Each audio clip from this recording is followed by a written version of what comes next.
Hi, I'm Kamalrup Khan. I'm a clinical hypnotherapist. First and foremost, let me thank you so very much for your overwhelming response to my first video. Your messages, your phone calls, your words of encouragement, your support really meant a lot to me. Keep them coming, please.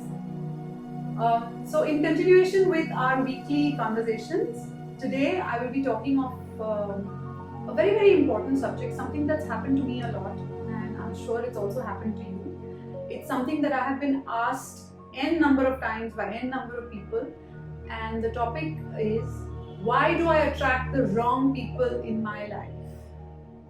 Yes, the answer is very simple.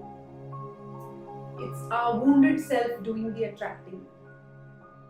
Now, the term wounded is sounding very intense, probably, so I am going to simplify this explanation for you a bit.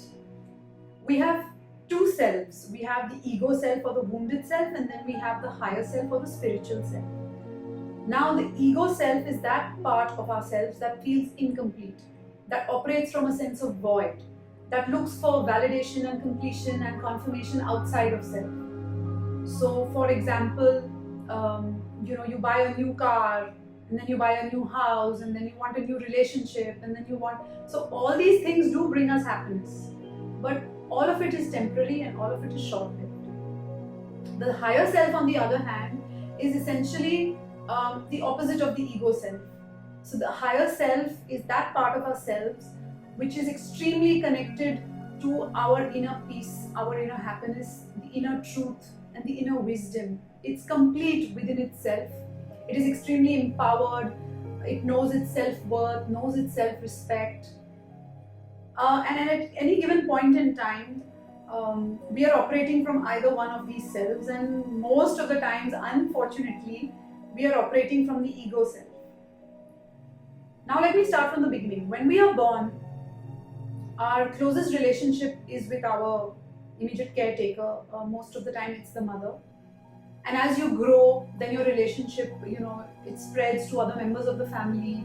And probably when you're 10 or 11, the peers take, precedence in our lives. Then over a period of time, you have romantic relationships that take precedence in our lives. So there are so many relationships that we experience from the time we are born. And each of these experiences have given us both positive and negative experiences. We have happiness through them as well as we have wounds through them.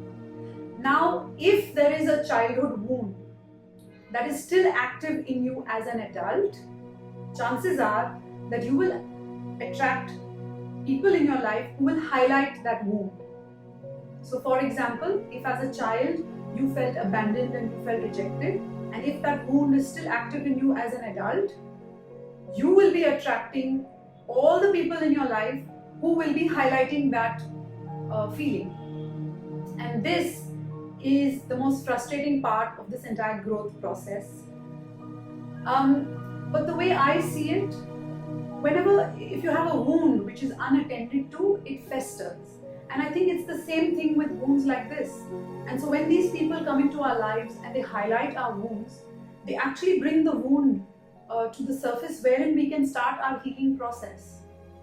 Now the question is, how do we heal these wounds? Very simple. Just start operating from your higher self.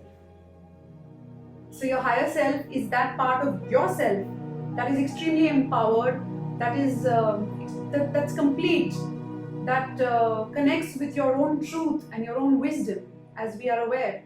So once you start operating from your higher self, again, all the people that you will be attracting into your life will be highlighting what you are feeling, and that is self-empowerment, self-respect, self-worth.